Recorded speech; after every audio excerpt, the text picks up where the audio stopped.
요한복음 13장 1절부터 보시겠습니다. 유월절 전에 예수께서 자기가 세상을 떠나 아버지께로 돌아가실 때가 이른 줄 아시고 세상에 있는 자기 사람들을 사랑하시되 끝까지 사랑하시니라. 마귀가 벌써 시몬의 아들 가롯 유다의 마음에 예수를 팔려는 생각을 넣었더라. 저녁 먹는 중 예수는 아버지께서 모든 것을 자기 손에 맡기신 것과 또 자기가 하나님께로부터 오셨다가 하나님께로 돌아가실 것을 아시고 저녁 잡수시던 자리에서 일어나 겉옷을 벗고 수건을 가져다가 허리에 두르시고 이에 대야에 물을 떠서 제자들의 발을 씻으시고 그 두르신 수건으로 닦기를 시작하여 시몬 베드로에게 이르시니 베드로가 이르시되 주여 주께서 내 발을 씻기시나이까? 예수께서 대답하여 이르시되 내가 하는 것을 내가 지금은 알지 못하나 이 후에는 알리라. 베드로가 이르되 내 발을 절대로 씻지 못하시리이다. 예수께서 대답하시되 내가 너를 씻어주지 아니하면 내가 나와 상관이 없느니라. 시몬 베드로가 이르되 주여 내 발뿐 아니라 손과 머리도 씻어 주옵소서.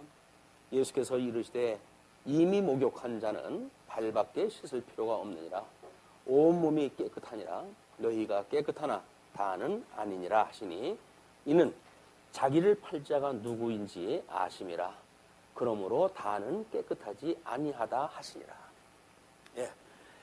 우리 13장은 교훈을 통해서 영광에 대해서 증거하시는 내용입니다. 그래서 우리 신성을 가지신 예수 그리스도의 그 영광이 어떠하심에 대해서 오늘은 6월절 최후의 만찬을 통해서 소개하는 장면을 우리가 이제 살피게 되어졌습니다.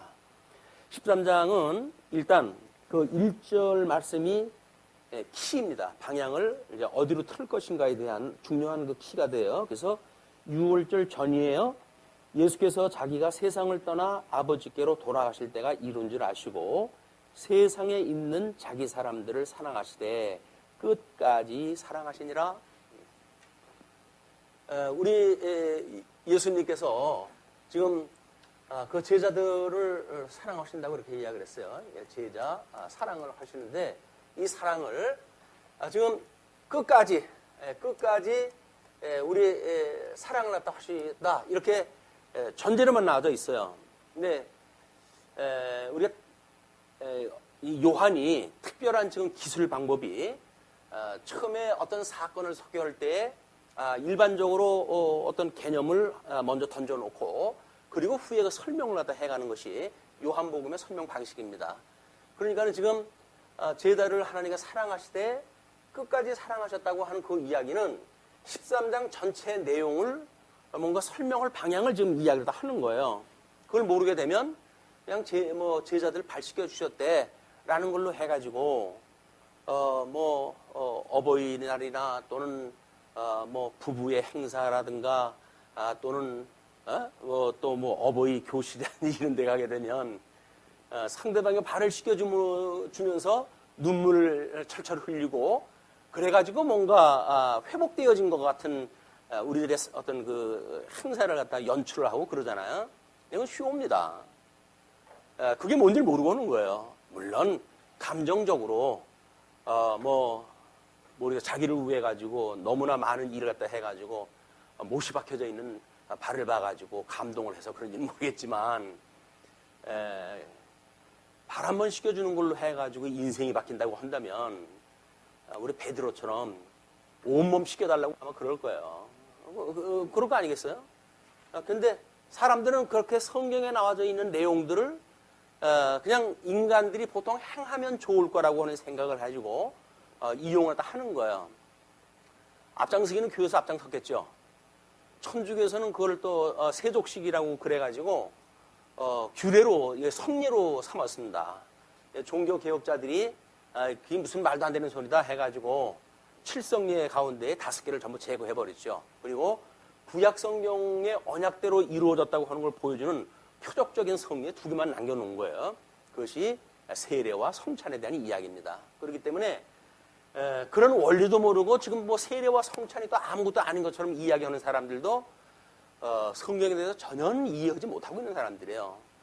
그렇기 때문에 뭐 사도신경이 필요 없다는 운동 뭐 이렇게 하는 사람들도 어떤 자유주의자들의 공격에 의해서 근본주의자들이 붙들고 있는 막 그런 그 성경의 진리를 지금 무너뜨리려고 하는 공격인지를 모르고 그냥 어중이 떠중이 아무한테나 보고 뭐 필요가 없는 거다, 뭐 그게 사도가 쓴 게 아니다 이렇게 해가지고 필요 없다고 이야기를 하는데, 그렇게 말하는 사람들 잘 보시게 되면 전부 잘못되어진 사람들이에요. 신앙적으로 잘못되어진 사람들이 그렇게 공격을 갖다 해옵니다. 자기는 물론 뭐 아주 사랑하는 마음으로 한다고 그러지요. 그런 건 사랑이 아니에요. 아주 독사를 갖다 쏘는 그런 거 일이기 때문에 매우 경계를 갖다 해야 되는 일입니다. 마찬가지로 13장에서 이야기되어지는 발 씻는 문제도 마찬가지예요. 그런데 일단 예수님이 사랑을 하시는데, 끝까지 사랑을 갖다 하시는데, 거기에 그 하나님의 사랑의 어떤 동기가 설명되어져요. 그게 뭐냐면 마귀가 벌써 시몬의 아들 가룟 유다의 마음에 예수를 팔려는 생각을 넣었어요. 첫 번째는 자기가 세상을 떠나 아버지께로 돌아갈 때를 알았고, 두 번째는 가룟 유다에 의해서 예수가 팔려는 생각을 가지고 있는 걸 알았고, 이런 그 일로 인해 가지고 또 3절에는 그러지요. 자기 손에 맡기신 것, 모든 것을 자기 손에 맡기신 것, 또 자기가 하나님께로부터 오셨다가 하나님께로 돌아가실 것을 아신 것, 이것이 사랑의 동기에 이제 극적으로 우리 예수님 오시고 보통 성경학자들은 33년을 우리 예수님의 일생이라고 이렇게 이야기를 합니다. 여기에 끝자락에 3년 여간을 우리가 공생애라고 이렇게 이야기를 했어요. 공생애. 이 중에 또 제일 끝자락에 한 주간을 6월절 주간으로 해가지고 보통 예수님의 돌아가신 사건을 극대화되어진 6월절 사건이 소개가 되어지거든요. 이 6월절이라고 하는 그런 그 의미도 우리가 13장을 이해하는데 매우 중요한 그런 그 절기예요. 그런데 보통은 4절에서 보니까 저녁 잡수시던 자리에서 일어나 겉옷을 벗고 수건을 가져다가 허리에 두르시고, 이거는 보통 세족이라고 하는 그 이야기는 하인이 손님이 자기 집에 방문했을 때 물을 떠다가 발을 씻겨주는 것이 이스라엘 백성들 그 나라의 그냥 문화였어요. 그렇기 때문에 그건 샌들을 신고 모래가 많은 그런 곳을 여행을 하니까 발을 씻겨가지고 집안으로 드리는 것이 그냥 상례적인 그 인사였습니다. 그런데 예수님은 저녁을 잡수던 자리에서 일어나가지고 그 이야기를 하셔요. 이건 지금 보통 일반적인 문화하고는 뭔가 다른 상황으로 벌어지는 겁니다. 세족씨가 발 씻겨줬다고 해가지고 다 아무데나 그냥 대입을 시켜버리면 안 되는 거예요. 좀 여기서는 예수님께서 식사를 하시고, 그리고 그 자리에서 일어나가지고 지금 수건을 가지고 허리에 두르시고, 이에 대야에 물을 떠서 제자들의 발을 씻으시고 그 두르신 수건으로 닦기를 시작하여 시몬 베드로에게 이르시되, 베드로가 이르되 주여 주께서 내 발을 씻으시나이까? 예수께서 대답하여 이르시되 내가 하는 것을 내가 지금은 알지 못하나 이후에는 알리라. 물론 이후라고 하는 그 이야기는 뭐 첫 단계로 해가지고 예수님이 십자가에 죽으셨다 부활하시는 사건이겠죠. 그리고 그걸 근본적인 원리로 이해하는 그거는 오순절 때 성령이 오시고 이제 그걸 잘 알게 되어지는 그런 그 내용이기도 합니다. 그래서 13장에 이런 예수님이 6월절에 행사를 하면서 14장에 넘어가게 되면 보혜사 성령에 대한 약속이 이제 진행이 되어지는 거예요. 진리를 인식하게 되어지는. 그러니까는 베드로가 그렇게 이제 후에는 알리라고 그러니까 우리 나서기 좋아하는 베드로가 이르되 내 발을 절대로 씻지 못하시리이다.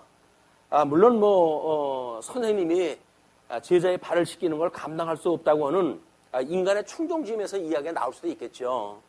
한마디로 자아가 강해가지고 다른 제자들은 가만히 그냥 발 내밀고 발을 닦고 있는데 베드로만 나서가지고 못 한다는 거예요.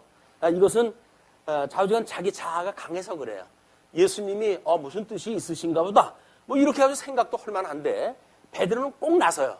그래가지고 자기 생각을 먼저 피력을 하고 그리고 이제 그러고 한번 얻어맞아서 망신당하고 또 이제 꼬리를 내리고 이렇게 하는 것이 베드로가 끊임없이 예수님 앞에서 했던 그 행위들인데, 그러니까 예수님께서 그렇게 이야기를 하시죠. 예수께서 대답하시되 내가 너를 씻어주지 아니하면 내가 나와 상관이 없느니라, 이렇게. 상관이 없대요. 상관이 없다는 그 이야기는 지금 우리 예수님이 구약에서 언약되어진 그리스도로 알아보고 있고 주는 그리스도시고 살아계시는 하나님의 아들이라고 알고 있는 지금 베드로의 입장에서 그 베드로가 예수님하고 상관이 없다고 하는 그 이야기는 너는 그렇게 살다 지옥 가라, 그 얘기거든요. 그러니까는 베드로한테는 이거 끔찍한 이야기로 들린 거예요. 그래가지고 예수께서 이제 시몬 베드로가 이르되 주여 내 발뿐 아니라 손과 머리도 씻어 주옵소서. 자신 과유불급이라. 지나치는 건 안 좋아요. 베드로는 예수님한테 지적을 갖다 받더니 그걸 뭐 만회하려고 그러는지는 모르겠으나 목욕까지 시켜달라고 그렇게 이야기하다 합니다. 예수께서 이르시되 이미 목욕한 자는 발밖에 씻을 필요가 없느니라. 온몸이 깨끗하니라 너희가 깨끗하나 다는 아니니라 하시니 이는 자기를 팔자가 누구인지 아심이라. 그러므로 다는 깨끗하지 아니하다 하시니라.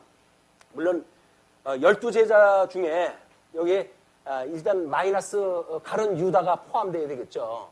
이 마이너스 유다는 제자 중에서 이제 빼버릴 거예요. 우리 뭐 지난 시간에 그 말씀을 드렸는지 모르겠지만 지금 누가 예수님을 팔자인가라고 하는 그런 그 문제에 대해서 이제 떡을 찍어가지고 먹여주잖아요. 그래서 일반적인 문화로 한다고 하면 아주 극진한 대접을 하다 하는 거예요. 찍어가지고 먹여주는 일이. 근데 우리는 예수님이 그 떡을 띄었다는 이야기는 떡은 당신의 몸인데 그 일부를 띄어가지고 이제 주면서 그 이야기를 했다는 이야기는 이스라엘 백성들이 12지파가 들어와가지고 하나님의 언약자손을 찬 걸 갖다 했어요. 그런데도 불구하고 이것이 분국되어지죠. 이 분국되어지는 역사가 북쪽 이스라엘의 10지파, 남쪽 유다의 이제 뭐 한 지파, 보통은 이제 2지파지만 한 지파로 이렇게 설명을 하는데 이렇게 해가지고 선지자를 보내가지고 선지자의 옷을 찢어요.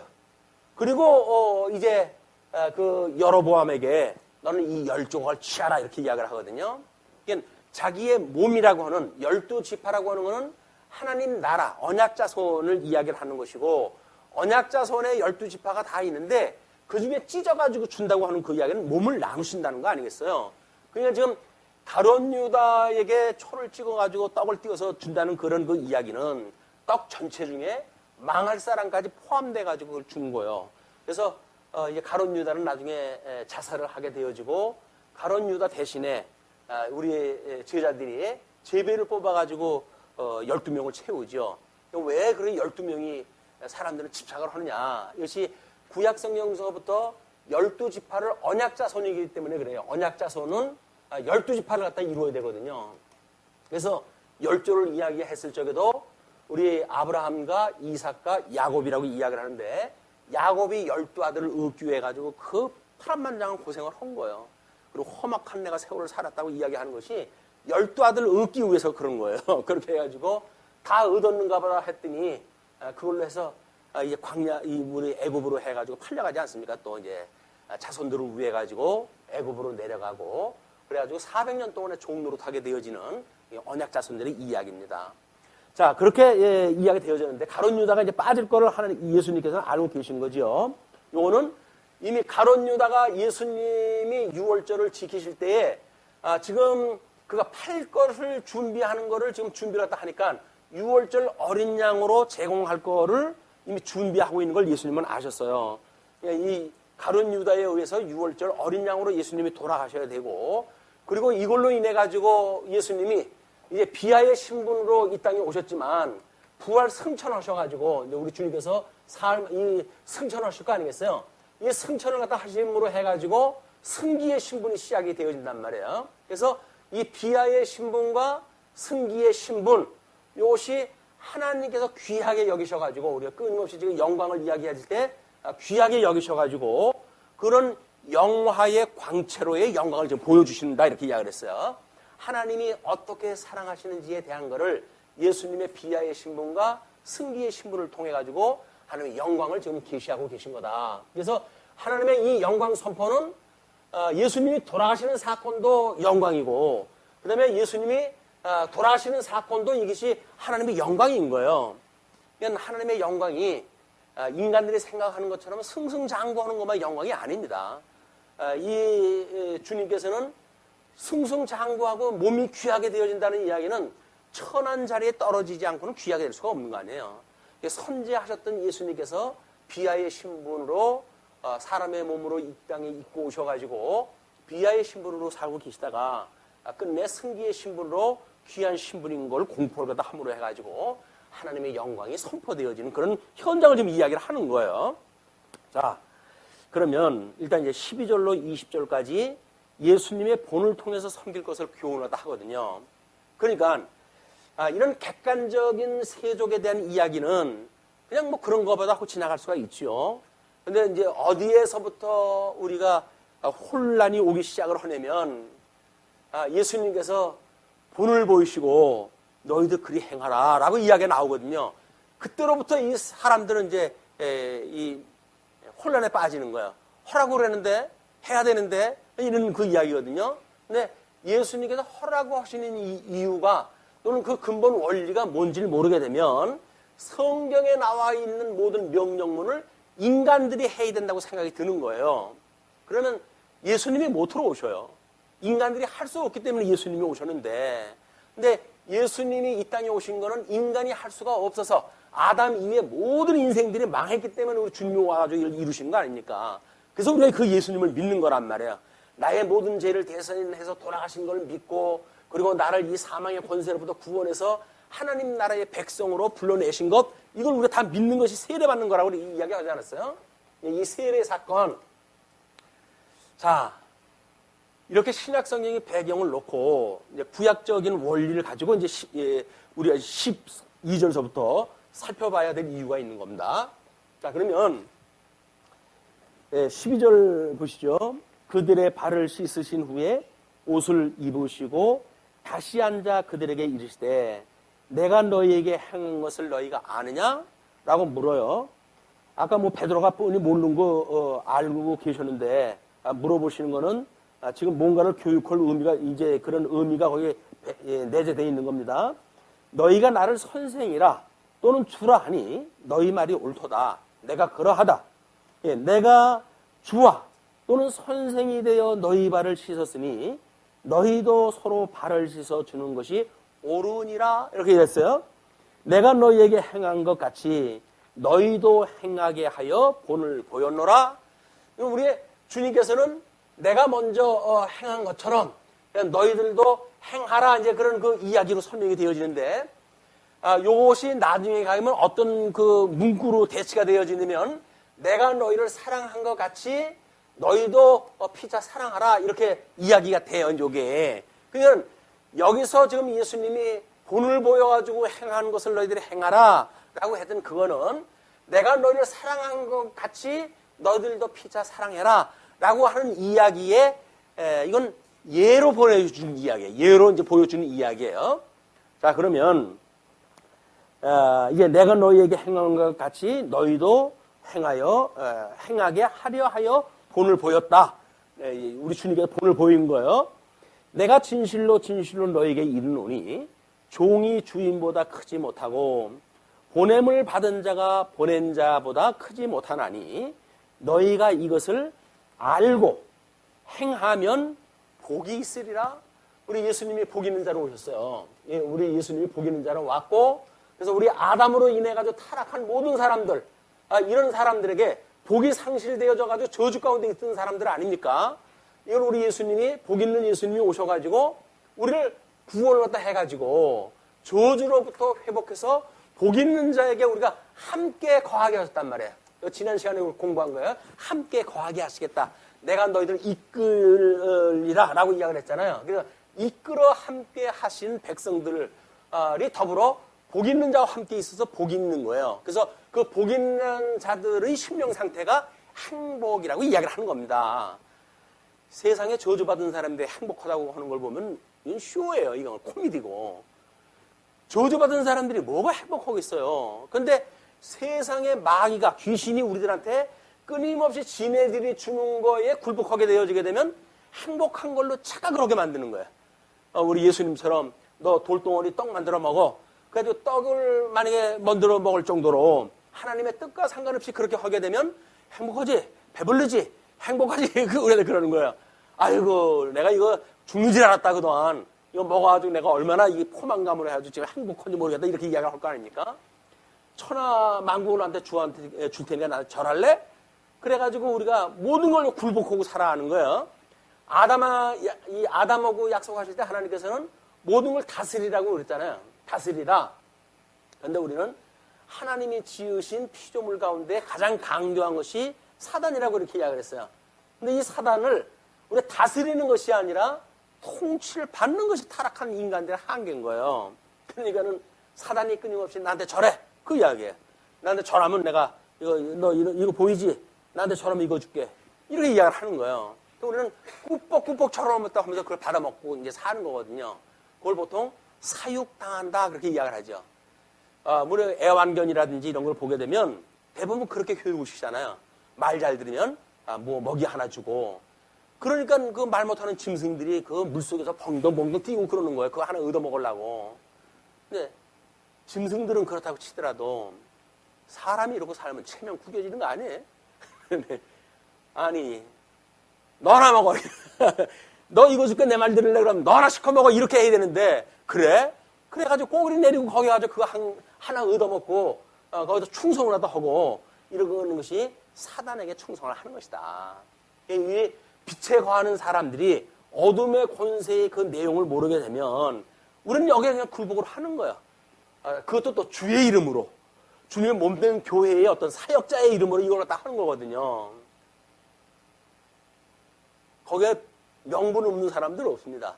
특별히 성경을 안다고 하는 사람들이 무슨 일을 하게 되면 거기 다 명분이 있어요. 그 명분 가지고 뭘 한다고요? 사단의 굴복을 하는 거예요. 자기 명분을 세우고 그걸로 자기가 이제 앞을 들어가지고 다른 사람들 안 보이게 만들고 그 명분을 내세워가지고 결국은 사단이 유혹한 대로 가는 거예요. 만약에 어떤 경제적인 이해관계가 있는 것이 교단 간에 벌어졌다든가 교회 성도 간에 벌어졌다거나 이렇게 되어졌을 때 우리는 사단이 그럴 거예요. 여기서는 야, 네가 왜 그걸 손해를 봐?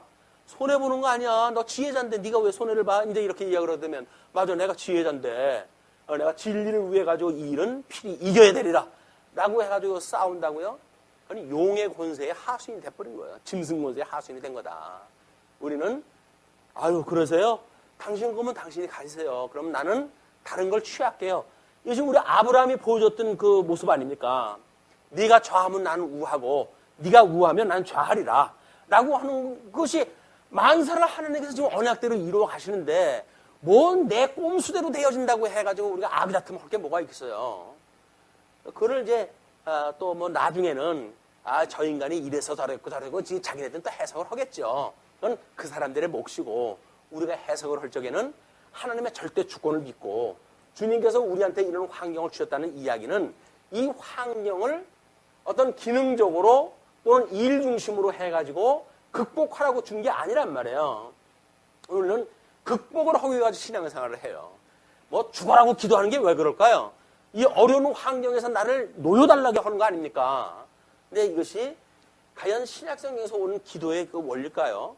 우리 예수님은 할 수만 있으면 이 쓴 자를 나한테 옮겨달라고 이렇게 기도를 하잖아요.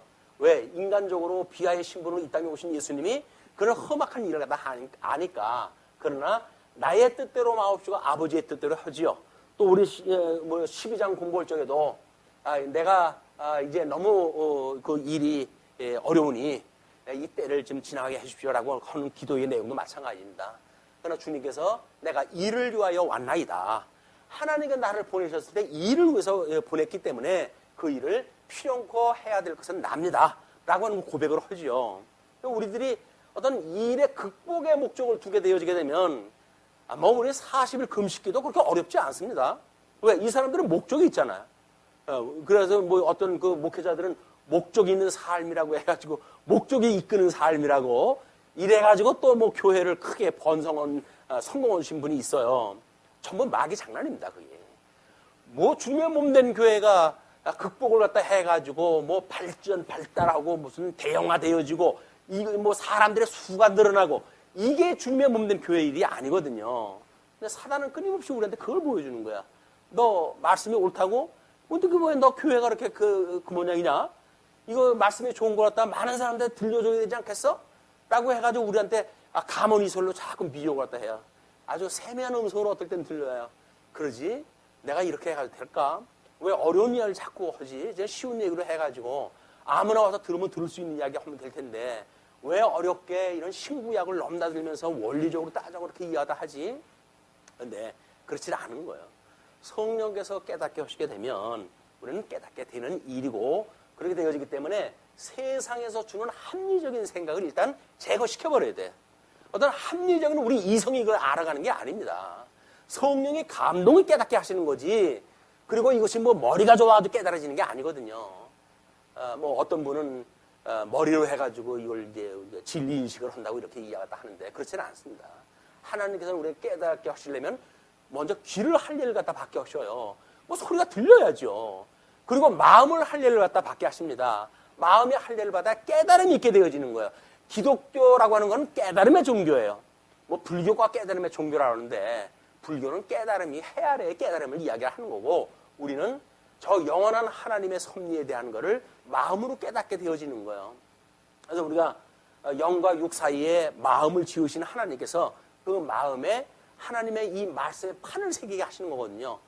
우리 돌비로 새겼던 말씀을 우리들에게는 신비에다가 그걸 새기게 하시는 일도 결국은 마음이 영원히 변치 않는 처소이기 때문에 그러는 거예요. 심령의 평강도 그 마음에서 오는 거예요. 또 우리들의 얻은 의지에 대한 결단도 마음에서 오는 거거든요. 이런 그 마음에 대한 중요성을 우리가 놓치면 안 된다. 왜 뭐 우리 심령이 가난한 복이 있다고 하는 그 이야기들 다 그 이야기들이에요.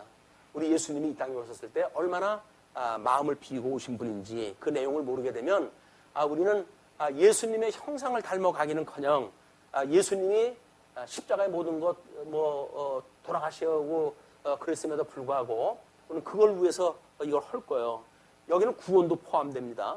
주님의 구원 내가 이르리이다 이렇게 얘기하는 것이 여기 13장 끝자락에 우리 베드로가 내가 예수님이 잡혀갈 때 나는 끝까지 함께 하겠습니다 이렇게 나서는 일로 해가지고 어떤 인본주의의 극치예요. 우리 인본주의의 이 극치라고 하는 그 이야기는 결국은 인간이 뭘 하겠다는 이야기거든요. 구원의 역사, 예수님에 대한 충성, 제가 하겠습니다 이렇게 이야기를 하는데 예수님께서 내가 너희들을 사랑한 것처럼 너희들도 사랑해 이렇게 이야기를 하시면서 베드로가 그렇게 이야기를 하는 걸 단칼에 잘라버려요. 야, 너는 오늘 저기 3번 나를 부인해. 주제 파열에 네가 뭘 날 위해서 하냐. 이것이 인간의 한계란 말이에요. 이걸 철저하게 우리가 깨달아야 돼요. 나는 무엇 하나 할 수 없는 진짜 먼지 같은 인생이다 라고 하는 것이 깨달아져야 우리 주님의 이 절대적인 은혜를 우리가 깨닫게 되어지고 우리 주님의 이 절대적인 은혜로 인하여서 우리는 그 주님의 우리가 뭐 하라고 하시는 이 주님의 말씀을 믿음으로 살게 되어진단 말이에요. 믿음으로 살게 되어지는 거예요. 우리가 이렇게 죽었을 때 우리를 위해서 대신 돌아가셨던 예수님, 지금도 여전히 당신의 몸을 온전케 해가시는 주님, 그래서 우리 온전케 하는 예수를 그리스도를 바라보라라고 하셨던 그런 우리 성경의 말씀을 인해 가지고 우리는 믿음으로 생활하다 하는 거지. 뭔가를 내가 한다, 뭐 이런 자유 의지를 주장하고 하는 사람은 전부 가짜예요. 인간은 자유의지가 없습니다. 자유의지가 없어요. 다만 종속적 의지, 뭐 칼빈의 얘기를 갖다 빌리면 노예 의지가 있을 뿐이에요. 왜? 주권자가 한 분인데 주권 아래 또 다른 주권이 있는 게 어딨어요. 하나님께서 그게 싫어가지고 에덴 동산 추방시킨 거 아니에요? 쟤네들이 이제 우리와 같이 선악을 아는 일에 하나가 되었으니 저들이 생명과를 따먹고 영생할까 걱정이 된다. 그러니까 저들을 에덴에서 내쫓자. 왜?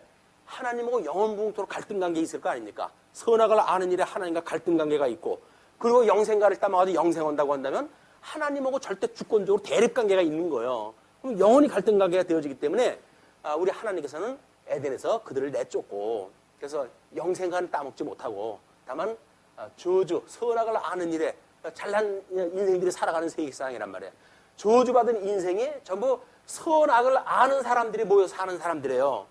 이 선악을 우리 하나님은 이 전체를 절대 악이라고 이렇게 이야기를 하는데, 절대 악 가운데 선악이라고 하는 거를 자기네들이 구분을 다 해가지고 이건 선한 거야, 이건 악한 거야 라고 하면서 절대 악 가운데 사람들이 윤리를 논하고 자기의 인생을 논하고 이렇게 살아가는 겁니다. 안 그래요. 여기 예수님 믿지 않고 살아가는 모든 이 세상은 악한 세상이에요. 그러니까 여기는 선악이라고 하는 개념이 없어요. 절대적인 개념은. 다만 계시를 통해서 우리가 하나님의 선한 뜻이 뭐고 하나님이 싫어하는 뜻이 무엇인가라고 하는 걸 분별할 뿐이지, 뭐 여기서 우리가 어떤 일을 하게 되면 그게 선이라든지 이런 개념이 없습니다. 자, 그렇게 해놓고 이제 18절 보시게 되면 내가 너희 모두를 가리켜 말하는 것이 아니니라. 나는 내가 택한 자들이 누구인지 알미라. 그러나 내 떡을 먹는 자가 내게 발꿈치를 들었다 한 성경을 응하게 하려는 것이라. 시편 41편 9절 말씀을 인용을 또 해가지고 그렇게 이해를 하셔요. 지금부터 일이 일어나기 전에 미리 너희에게 일러두면 일이 일어날 때에 내가 그인 줄 너희가 믿게 하려 함이로라. 왜 이렇게 미리 너희들한테 선수를 쳐가지고 이야기를 하는지 알지? 그런 일이 일어났을 때 이것이 구약의 언약대로 이루는 그리스도인 걸 너희들이 믿게 하기 위해서 내가 이 일을 다 하는 거야 라고 이야기를 하죠. 자, 그러면 여기서 우리가 20절 내가 진실로 진실로 너희에게 이르노니 내가 보낸 자를 영접하는 자는 나를 영접하는 것이요 나를 영접하는 자는 나를 보내신 이를 영접하는 것이니라. 우리 영접, 우리 함께 있는 걸 이걸 이야기를 했어요. 이 하나님은 우리 성부 하나님께서 우리 영광의 본체가 된다고 그러지 않았어요? 영광의 본체가 되시는 성부 하나님께서 영광의 광채가 되시는 예수 그리스도를 보내주셨기 때문에 예수 그리스도의 제자들이 예수님을 믿는 건 곧 하나님을 믿는 것이고, 그리고 이제 이 제자들이 예수님과 함께 사는 그런 그 삶이 뭔지를 나를 영접하는 자는 나를 보내시는 영접하는 거다. 영접이라고 하는 건 뭐라 그랬어요? 우리가 한 몸을 이루는 것, 연합되어지는 것, 이렇게 세례를 받아가지고 연합되어지는 것. 그러니까 우리는 한 몸이 되어졌다. 주님의 몸된 교회는 한 몸이다라고 하는 이런 개념은 연합이라고 하는 그런 이치를 모르면 몰라요. 그리고 우리가 이제 거듭남의 비밀이니 이렇게 이야기를 해가지고 예수 믿는 어떤 비밀에 대한 걸 이야기를 갖다 하는데, 그건 바로 예수 생명에 우리가 한 몸이 되어진다는 거예요. 예수님은 머리로, 주님의 몸된 교회는 그의 몸으로, 이것이 한 생명에 우리가 한 생명이 되어진다는 이야기이기 때문에 생명의 원리라고 하는 그 이야기는 예수님의 이 세례의 사건으로 이제 이루어지는 겁니다. 자, 그런데 이제 우리 그 13장서부터 1절서부터 이야기했던 내용을 다시 거슬러 올라가게 되면 예수님이 4절에 지금 뭘 먼저 했죠? 성찬식을 먼저 했어요. 성찬식을 먼저 하고, 그리고 여기서 하신 것이 발을 닦아주는 일을 갖다 했어요. 자, 이스라엘 백성들은 이제 우리 이제 이 성전이 있게 되어지게 되면 여기 지성소가 있고 성소가 있고 여기 번제단이 있고 물두멍이 있어요. 그럼 이스라엘 백성들이 우리 제사장이 먼저는 대제사장에 의해 가지고 죄사함을 받아야 돼요. 이 죄사함을 받는다고 하는 이야기는 번제를 통해 가지고 자기의 죄를 대신해야 돼요. 그 뒤에 제사장의 역할을 할 수가 있는데, 다음에 제사장 역할을 하려게 되면 이 성전을 드나들면서 끊임없이 물두멍을 보고 자기의 모든 옷매무새라든지 이런 걸 검토를 갖다 해야 돼요. 제대로 지금 하나님 앞에 제사를 드릴 정도의 지금 복장인지 이런 걸 검토하는 것이 물두멍을 통해서 이루어지는 사건이에요.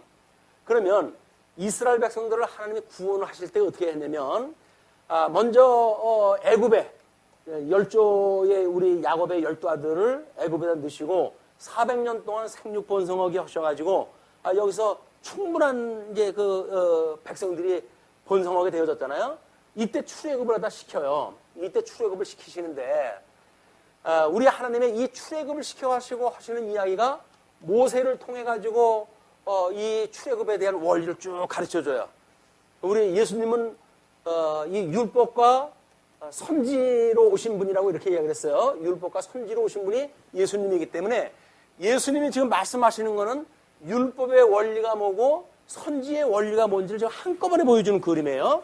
자, 그러면 모세를 통해 가지고는 출애굽을 갖다 했을 때 홍해를 건너므로 해가지고 물세례를 통해 가지고 모세가 하나님 백성들을 이끌어내는 걸 작업을 하지요.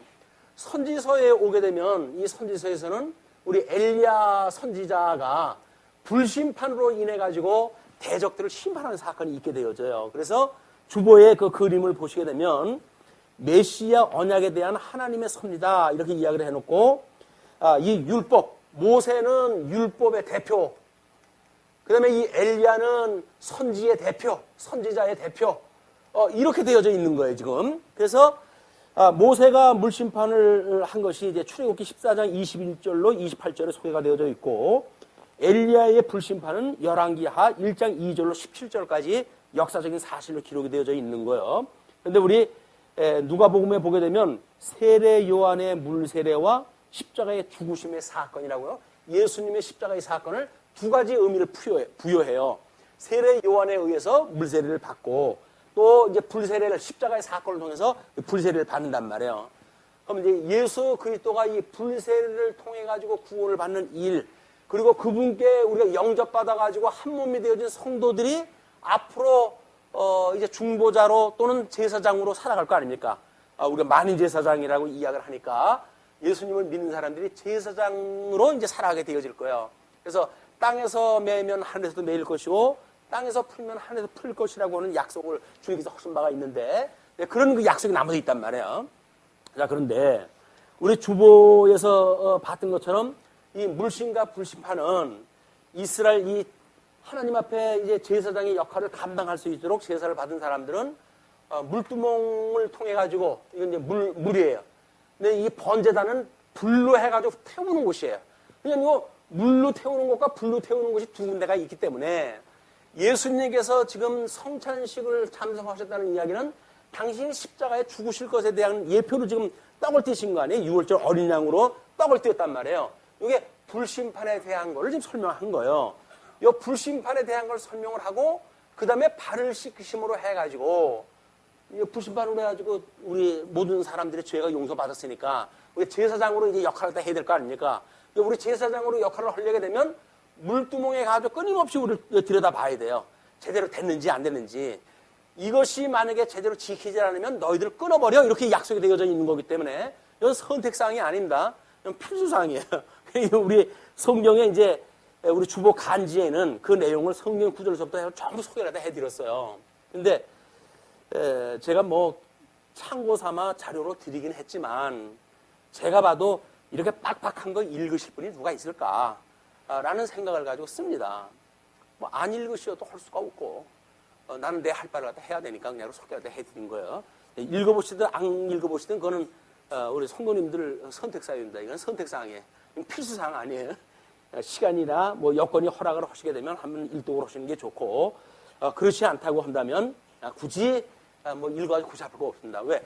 그거에 대한 걸 조금은 쉬운 이렇게 어떤 이야기 형식으로 해가지고 설명을 하는 거니까 이런 어떤 글쓰기식으로 해가지고 설명되어진 거는 어려우니까 그 방식을 나름대로 알아듣기 좋은 방법으로 설명하다 하는 거예요. 근데 뭐 형식이 말하는 형식이기 때문에 알아듣기 쉽다는 이야기지 이 복잡한 관계를 쉽게 설명한다는 거는 만만치가 않습니다. 또 저같이 그렇게 머리가 턱 추러지 못한 사람은 더 그런 것 같아요. 그렇기 때문에 이 복합적인 우리 예수님의 성찬식을 하다가 제자들의 발을 씻겼다고 하는 그 두 가지 사건은 신구약 성경으로부터 이런 큰 원리로 해가지고 흘러가는 거기 때문에 그 단순히 세족식을 갖다 해야 되느냐 마느냐 내가 행한 것처럼 너희들도 행하다라고 하는 그 이야기를 문자적으로 이해를 해가지고 발 씻겨주는 걸로 모든 걸 다 끝냈다라고 하는 이 해석이 되어지면 안 된다 그 이야기예요. 왜냐면 여기는 더 복음적인 사실들이 포함되어져 있기 때문에 그렇습니다. 자, 그래서 우리 간지의 12절로 20절 소개해드린 데 보게 되면 그렇게 되어져 있죠. 너희도 서로 발을 씻기는 것이 옳으니라. 이 말씀에 기준하여 콜레도 회의에서 발 씻는 것을 하나의 교회 의식으로 세웠다. 이게 중세 어두웠을 때의 이야기예요. 그러나 종교 개혁자들이 그것을 폐지하였다. 그래서 예수께서 너희도 발을 씻기라고 부탁한 것은 다만 제자들대로 서로 겸손하게 섬기라는 것뿐이었다. 그래서 지금 섬기는 도를 설명한 거니까 너희가 이것을 알고 행하면 복이 있으리라. 이것은 예수님을 본받아 자진하여 형제를 겸손히 섬기는 자가 하나님 앞에 크게 간주될 것을 가르친다. 그 이야기는 뭐라 그랬어요? 예수님 비하의 신분에 우리가 연합되어졌으니까 예수님의 비하의 신분을 그대로 본받는 삶이 되어진다고 한다면 연합되어진 것이 분명하죠. 복 있는 자란 말이에요. 이게 알고 행하면 우리가 복 있는 자예요. 그런데 예수님 신분처럼 비하의 신분도 아니면서 상담하게 발시키는 게 무슨 의미가 있어요, 그게. 예수님의 비하의 신분에 우리가 참여가 되어졌는가? 예수의 승리의 신분에 우리가 참여가 되어졌는가? 이것이 이 행하라고 하는 것에 본질적인 의미가 있단 말이에요. 그걸 놓치게 되면 겉핥기식으로 형식만 남아요, 형식만. 근데 이 행하라고 하는 그것이 예수님이 비하의 신분을 기억하라는 이야기로구나. 이걸 깨닫게 되어지게 되면 그냥 행위가 아니라 행위 안에 있는 숨어있는 의미를 우리가 알고 신앙생활 하게 되어진단 말이에요. 여기 뭐 이제 설명상들은 겸손하라라고 이야기가 설명되어지고 또 서신서에도 겸손하라고 하는 걸 수없이 설명을 하니까 표현을 그렇게 했어요. 그 이야기는 뭡니까? 비하의 신분에 네가 참여한 바 되어져서 다른 사람을 너보다 낫게 여기고 너를 위해 살아가지 말고 다른 사람의 복음을 위해서 주님의 몸된 교회를 위해서 주를 위하여 살아가는 게 너희 해야 될 일이야. 내가 이때를 향하여 왔던 것처럼 너희들도 이 복음을 전하고 복음의 증인이 되어지는 것들을 행하기 위해서 이 땅에 너희들이 온 거지 다른 거 하는 게 아니야. 그러니 내가 보낸 자 예수 그들을 믿고 예수님이 행했던 그 일을 증거하는 증인으로서의 삶을 살도록 해라. 그 이야기가 믿음으로 사는 증인의 삶이란 말이에요. 우리 이제 보혜사 성령이 오시면 증인의 삶을 살 거예요. 왜? 약속하시기를 이제 내가 이 성령이 오시게 되면 너희가 권능을 얻고 예루살렘과 온 유대와 사마리아와 땅끝까지 이르는 나의 증인이 되리라 라고 약속을 하신 거에 의하면 우리는 그 증인의 삶을 살게 되어진단 말이야. 근데 증인의 삶이 뭘로요? 세치 하루만 돌리면 될까요? 아니란 말이야. 전 인격적으로 우리가 오성의 그런 인격적으로 섬긴다는 이야기는 비하의 신분에 충분한 이런 그 예수님의 형상을 닮아가는 성도로서의 섬기는 이치가 있다. 그런 그 이야기입니다. 그래서 그 내용을 읽어보시게 되면 그것이 비하의 신분으로 오신 분이 그리스도이심을 증거하는 내용이지 결코 이 어떤 행위 자체 거기에 지금 포커스가 맞춰져 있는 것이 아니다. 포커스에 맞춰지도록 성경을 이해하는 분들은 그 톨레도 회의에서 이제 이거를 어떤 교회의 규례로 만들어 놓을 정도로 되어진 사람들은 뭐예요? 형식만 본 거예요. 발을 씻기라고 그랬는데 행하라고 그랬는데 내가 행한 것처럼 너희도 행하라고 그랬는데 그러면 이걸 교회에서 그걸 해야지. 왜? 세례 받을 때도 그랬잖아요. 떡을 띠면서 성찬을 떡 할 때 뭐라 그랬어요? 이는 내 몸이요 내 피니 너희들도 이걸 행하라 기념하라 라고 이거 갖다 했으니까 그걸 행하라고 했는데 행한단 말이에요. 어떤 거는 행해라고 행하여 내가 행한 대로 너희도 행해라 라고 하는 것이 형식을 통해서 의미를 보여주는 게 있고 또 하나는 구약에서 언약되어진 내용을 끊임없이 우리 예수님으로 인하여 구원을 받았다는 이야기는 칭의함을 받았다는 이야기예요. 그런데 내가 너희를 끝까지 사랑한다라고 하는 이 끝까지가 뭐예요? 이게 견인에 이르는 삶이에요. 견인. 그냥 예수님이 십자가의 죽으심으로 우리는 구원을 받았어요. 그런데 정말 구원받은 사람이 맞아? 라고 하는 걸 끊임없이 확인을 하는 길은 뭐라고요? 겸손한 그런 그 자세로 해가지고 상대방을 섬기는 일을 내가 하고 있는가? 내 형상이 주님의 형상을 닮아가고 있는가? 이걸 통해서 우리는 믿어지는지 믿어지지 않는지가 분별이 되어지는 거예요. 믿지도 않으면서 행했다고 해가지고 무슨 의미가 있습니까? 그러나 우리가 믿게 되어지게 되면 주님의 형상을 주님께서 나를 닮아가게 하시는구나. 그래서 우리가 섬기는 일을 갖다 한단 말이야. 그래서 우리 이런 사람들의 통치 기술이 아니라 우리는 다스리라고 하는 언약이 예수님에 의해서 만들어지게 되면 어떠한 다스리는 원리가 나온다고요?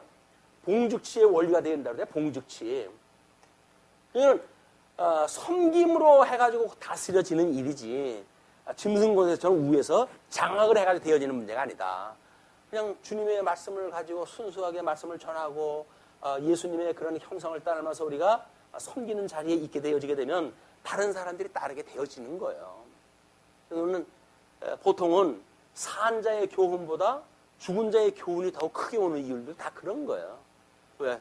그분의 이런 섬김의 그런 그 모습들이 우리한테 남게 되어지게 되면 우리는 스스로 그분이 우리를 어떻게 그동안 그 다스려 왔는지에 대한 원리를 깨닫게 되잖아요. 우리들도 믿음의 선배들에게 원리를 따라가지고 피차 자기가 낮아지고 겸손해지고 하는 비하의 신분에 우리가 들어가게 되어지는 것이다.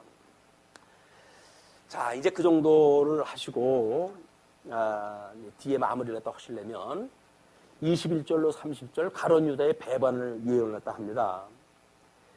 예수께서 이 말씀을 하시고 심령이 괴로워 증언하여 이르시되 내가 진실로 진실로 너희에게 이르노니 너희 중 하나가 나를 팔리라 하시니.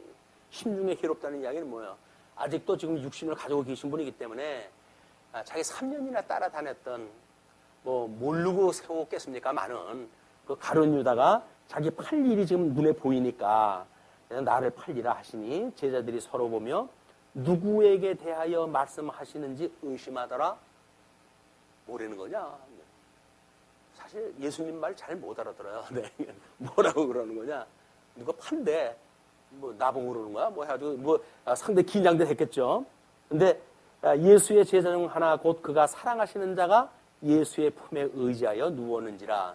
이걸 보통 이제 요한이 아니겠느냐? 요한이 나이가 제일 어리고 요한복음을 기록을 했고 그래서 예수님 품에 늘 안겨 있는 이런 그 모습으로 소개가 되어졌고 그렇기 때문에 요한이 아니냐 이렇게 이야기를 합니다. 누군들 어떻습니까? 나는 시몬 베드로가 머리짓을 하여 말하되 말씀하신 자가 누구인지 말하라 하니. 예수님 턱 밑에 누워져 있으니까 우리 12명이 널리 보여가지고 한팔 간격으로는 벌어져 있지 않지만 그래도 12명이 길게 있었으니까 무슨 얘기인지 모를 거 아니겠어요? 그냥 베드로가 요한한테 그냥 턱짓을 했다는 거야. 뭐야? 베드로 참 인간적이에요. 참 인간적이에요. 그러니까 그가 예수의 가슴에 그대로 의지하여 말하되 주여 누구니까? 예수님한테 물어봐요. 이제 알고 지금 지가 물어보지 왜 나보고 말을 해? 요한은 그랬을는지 모르죠. 주여 누구니까? 그러니까 예수께서 대답하시되 내가 떡 한 조각을 적셔다 주는 자가 그니라 하시고 곧 한 조각을 적셔서 가롯 시몬의 아들 유다에게 주시니. 유다에게 떡을 띄워서 줬다는 이야기는 예수님이 이스라엘 백성들은 지금 분국이 되어질 거를 이야기한 것이고 우리 여로보암과 르호보암에 의해서 그걸 예수님께서는 떡을 떼가지고 자기를 팔자 가룟 유다에게 주었다는 이야기는 자기를 몸을 찢게 할 그런 자라고 하는 걸 알고 지금 그걸 다 하시는 일입니다.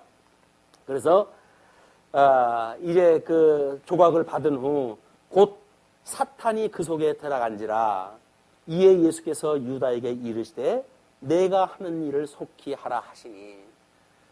사탄이 지금 바깥에 있다가 특별히 요때 딱 해가지고 이 가룟 유다 속에 들어가고 그래가지고 이 일이 되어지고 이런 어떤 물리적 방식으로 이해를 하면 안 돼요. 원래 이 어둠의 권세라고 하는 것은 사단의 권세 아래 있는 거예요. 다만 예수님의 팔고 싶은 그런 일을 행할 자기가 통치할 바로 이 일을 갖다 할 그런 생각을 넣어줄 사탄이 마음이 들어갔다. 이제 그런 그 이야기입니다. 그래서 귀신이 들어갔다 빠졌다 이렇게 해가지고 무슨 귀신 장난하고 하는 사람들 많잖아요. 신비주의자들이. 그렇지는 않아요. 예수님을 믿지 않으면 전부 사단의 권세 아래에 있는 건데 뭘 귀신을 빼냅니까? 빼내는 사람들 다 똑같은 권세 아래서 있으면서 웃기는 거예요, 이게.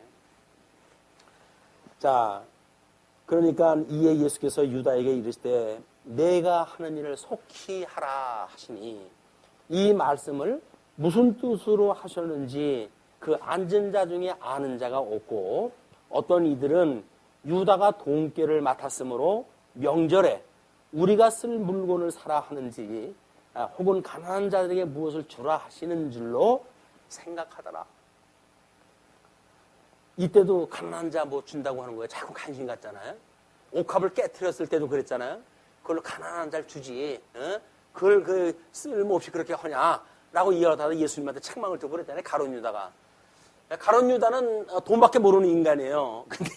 근데 자기는 매우 아주 합리적인 생각을 가지고 가난한 자를 위하여 이게 명분을 내세우고 그러지 않습니까? 그런데 지금도 그래요. 주님의 몸된 교회에서 내가 너희를 사랑하니 너희들도 사랑하라라고 하는 이 사랑의 관계를 모르니까 마치 내가 행한 것처럼 너희들도 행해라고 했던 것처럼 그래서 가난한 자에게 밥 한 그릇 주는 게 사랑이라고 오해를 다 하는 거예요. 그래서 바포 목사가 유명하고 그런 겁니다. 교회는 바포 주는 데가 아니에요. 생명의 말씀은 꿀을 주는 데지 사람의 입에다 뭘 먹으라 밥 주는 데가 아니란 말이에요. 물론 우리 예수님의 그런 그 비하의 신분을 우리가 믿고 함께 살아가는 성도들끼리 우리가 어떤 그 어려움에 처해져 있는 사람들을 위해서 연보를 하고 그러지 않습니까? 그럼 연보라고 하는 그것이 가난한 자를 위해 가지고 쓰는 일이란 말이에요, 그게. 근데 그거를 마치 다른 사람한테 뭘 입에다가 넣어줘야 그게 사랑이라고 생각이 드니까. 그럼 너희는 가난한 사람한테 밥 한 그릇 줘봤어? 뭐 이렇게 이야기하는 사람이 대며들지 몰라요. 근데 지금 사랑이라고 하는 그 이야기는 예수님처럼 내가 하나님의 아들이거든 이 돌로 떡덩어리를 만들어 먹어라 라고 하는 걸로 증거되어지는 게 아니란 말이에요. 과감히 사람이 떡으로만 아니라 하나님 말씀으로 사는 것이야 라고 하는 하나님 말씀으로 우리가 존재한다고 하는 그거를 우리가 이제 강력하게 이해하다 해야지 믿지 않은 사람들하고 똑같은 거 여기서 육적으로 해가지고 먹고 사는 문제 이걸로 해가지고 진리를 폄하하는 일은 진리 왜곡 현상입니다. 자, 이제 그렇게 해서 유다가 조각을 받고 나가니까 밤이 됐어요. 31절로 33절을 보게 되면 가룟 유다의 미혹으로 영광을 얻으십니다. 그가 나간 후에 예수께서 이르시되 지금 인자가 영광을 받았고 하나님도 인자로 말미암아 영광을 받으셨도다. 우리는 이제 영광 우리 주님께서 영광을 하나님 받으세요라고 이야기를 했더니 내가 영광을 얻었고 앞으로도 얻으리라. 우리 12장에서 그렇게 이야기를 했잖아요. 지금 예수님을 가룟 유다가 팔려간다고 하는 사건을 가지고 이미 예수님도 영광을 받았고 하나님을 보냈던 하나님도 영광을 지금 얻는 거란 말이야. 만일 하나님이 그로 말미암아 영광을 받으셨으면 하나님도 자기로 말미암아 그에게 영광을 주시니 곧 주시리라. 그러니까 하나님이 이제 그 영광을 받으셨다고 한다면 하나님도 자기로 말미암아 그에게 영광을 주시리라. 그 이야기는 망하는 것도 흥하는 것도 하나님 절대 주권 아래 있는 것으로 이거 설명하다 하면서 작은 자들아 내가 아직 잠시 너희와 함께 있겠노라. 너희가 나를 찾을 것이나 일찍이 내가 유대인들에게 너희는 내가 가는 곳에 올 수 없다고 말한 것과 같이 지금 너희에게도 이르노라. 너희들은 스스로 뭐 나한테 온다든지 이런 데가 아니다. 나는 육신을 벗고 이제 하나님 나라 갈 거거든.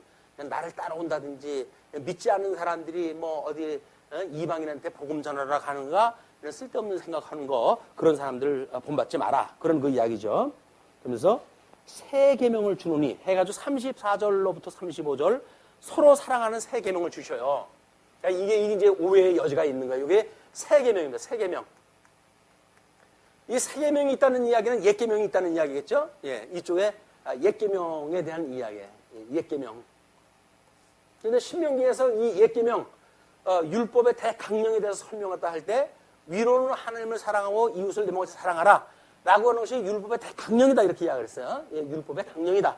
그냥 모세가 율법의 대표로 해가지고 선포한 모든 그 계명은 이게 대강령인데 위로는 하나님을 사랑하고 이웃을 내 몸같이 사랑하는 허라는 이야기란 말이에요. 그런데 이제 그 34절의 새 계명을 너희에게 주노니 서로 사랑하라. 내가 너희를 사랑한 것 같이 너희도 서로 사랑하라 이렇게 이야기를 하잖아요. 그래서 너희가 서로 사랑하면 이로써 모든 사람이 너희가 내 제자인 줄 알리라.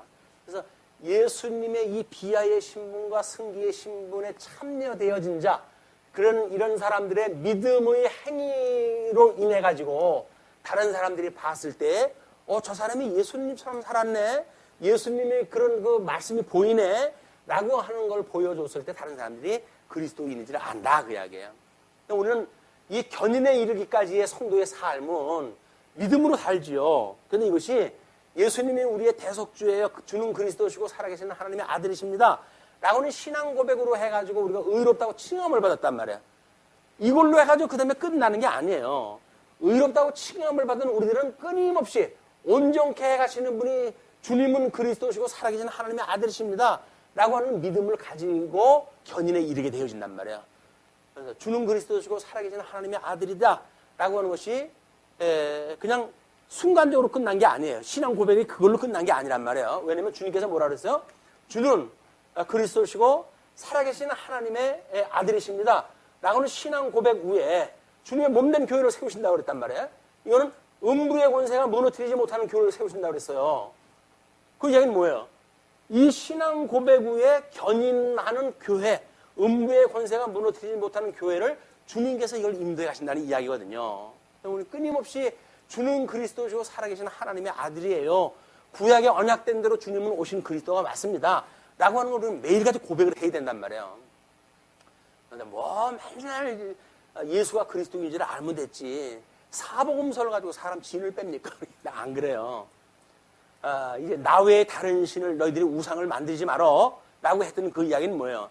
복음서에서 계시되었던 이 예수님, 그 예수님이 아니면 전부 우상숭배예요. 우상숭배. 성경 우리 복음서에서 예수님에 대해서 뭐라고 설명되어졌는지 그걸 제대로 우리가 알고 행하게 되어지는 것이 믿음으로 행하게 되어지는 거고, 이것만 우리 하나님을 섬기는 도리지, 그게 아니고 자기네들이 좋아했던 방법, 세상에서 배웠던 습관, 뭐 문화, 그런 걸 적당히 섞어가지고 예수님을 믿는 거는 믿음의 행위가 아니란 말이야. 이게 잘못되어지게 되면 우리가 신비주의나 이런 데로 왜곡되어지게 되어진다. 자, 그러면서 그럼 이제 무슨 얘기인지 아시겠죠? 너희가 서로 사랑하면 이로써 모든 사람이 너희가 내 사랑인 줄 이제 하나님의 사람인 줄 안다, 이렇게 이야기를 했으니까, 사랑을 하게 되면 내가 너희를 사랑했으니까 너희도 사랑을 해. 이 사랑이라고 하는 믿음의 행위가 다른 사람들이 봤을 때 너는 주 안에 있는 사람이로구나, 이렇게 인정이 되어진단 말이에요. 이 사랑의 주체가 과연 어떻게 되어지는가 간 건 아니겠어요. 그걸 다음 부분에 설명을 한 거예요. 그게 뭡니까? 36절로 38절 베드로가 부인할 것을 예언했다 하셔요. 왜? 시몬 베드로가 이르되 주여 어디로 가시나이까? 예수께서 대답하시되 내가 가는 곳에 내가 지금은 따라올 수 없으나 후에는 따라오리라. 그렇게까지 설명을 했어요. 이제 후에는 따라와. 근데 지금은 안 돼. 이렇게 이야기하다 했더니 베드로가 이르되 주여 내가 지금 어찌하여 따라할 수 없나이까? 그래. 주를 위하여 내 목숨을 버리겠나이다. 식은 소리 하는 인간들들. 주를 위하여 자기가 목숨까지 내놓겠다는 거예요. 예수님이 나중에는 네가 따라올 수 있는데 지금은 안 돼 라고 이야기를 했으면, 왜요?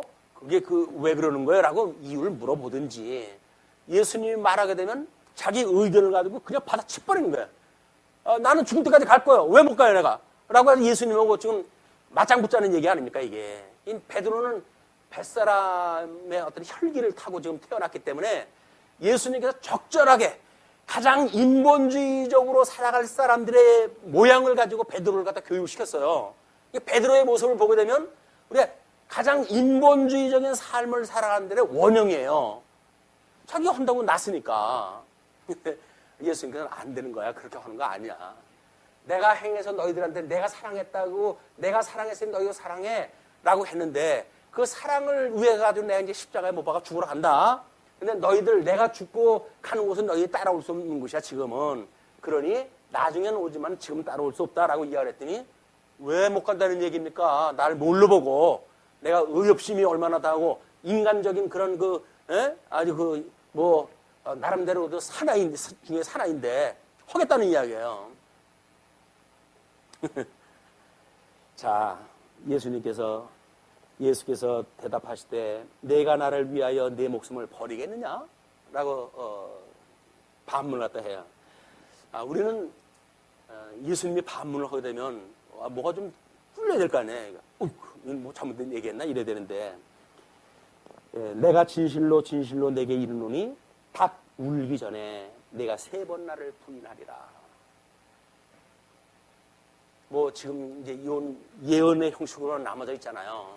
그러니까 하나님이 이걸 주권자, 이 사랑하라고 하는 주권자가 너희들이 내 안에 있으므로 내가 머리가 되어져서 주님의 몸된 교회를 온전케 해가는 것도 여전히 내가 할 일이야. 그것이 내가 승천해가지고 우리 하나님 보호자 우편에서 우자하 계시면서 하시는 일이 뭐예요? 이게 천상사역이란 말이에요. 천상사역.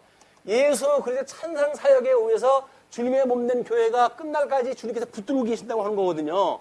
이걸 믿는 사람들은 주님의 그 은혜로 인해 가지고 견인된다는 걸 믿어요.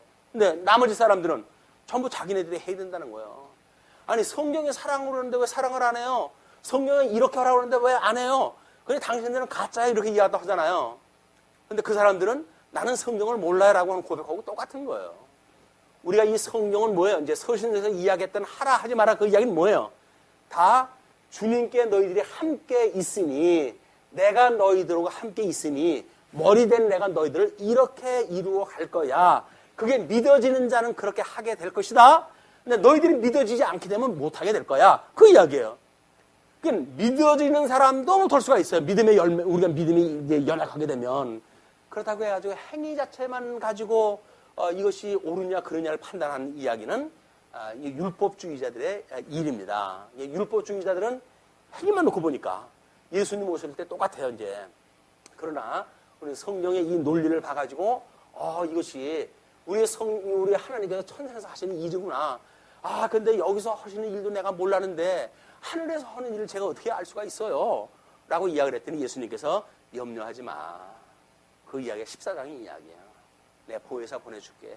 보혜사가 내가 여기 너희들과 함께 있었을 때 이야기했던 거 다 기억나게 하고 성령께서 내가 먼저 가는 게 너희들한테는 좋아. 그 성령이 오시게 되면 너희의 보혜사가 되난다. 라고 하는 걸 가르쳐 줌으로 해가지고 예수님을 편에 보내드릴 수가 있잖아요. 대신 성령님을 보내주신대. 라고 해가지고 살아갈 수가 있잖아요. 그렇지 않으면 그러면 예수님 우리를 두고 어딜 간단 말입니까? 해가지고 못 죽게 막아야죠. 목숨을 걸고 막아야지. 베드로를 필두로 해가지고 못 가십니다. 못 가십니다. 그런데 예수님 십자가에 돌아가실 때쯤 되면은 제자들이 다 도망가버려요. 다 도망가버려요. 베드로 헛얘기가 있어서 그런지 예수님 돌아가시는데 갔다가 예수님하고 눈이 딱 마주치는데 그 순간이 언제죠? 닭이 3번 울 때예요. 닭이 3번 울 때. 내가 죽어도 내가 갑니다. 라고 이야기했다 했는데 내가 닭 3번 울기 전에 나 3번 부인할 거야. 라고 그러는데 젊은 계집아이, 그러니까 종이 너 당신도 급해 맞잖아요. 라고 이야기했을 때 나는 그를 모른다. 저주를 갖다 하면서 피해요. 그 자리를. 뭘 죽는 데까지 가요. 죽는 데까지 가기를. 근데 성령이 오시고 성령의 충만함을 입고 베드로는 급기야 그 전도의 사역을 감당하고 거꾸로 십자가에 못 박혀 돌아가시게 되어지는 놀라운 그 반전의 역사가 시작이 되어집니다. 그게 우리 소망인 거예요. 스스로 할 수가 없는데 성령이 오셔서 권능을 주시게 되면 세상이 감당할 수 없는 믿음을 가지고 증인의 역할을 하게 하신단 말이에요. 그냥 우리한테 끊임없이 성령 충만함을 기도할 일이고 믿음을 주십시오라고 기도할 일이다. 다른 거 달라고 할 게 아니에요. 먹을 거 주세요. 입을 거 주세요. 이거 할 거 아니에요. 우리 성령님의 권능만 있게 되어지게 되면 입을 것이 없어도 우리는 살게 되어지고 먹을 것이 없어도 살게 되어져요. 우리 이 성령님만, 우리 하나님만 예수를 그리스도 믿는 이 믿음만 가지고 있게 되어지게 되면 세상이 감당할 수 없는 믿음을 가지고 믿음 생활을 하게 되어진다. 믿음의 전사가 되어지시길 빌면서 말씀 줄이죠. 기도하시겠습니다.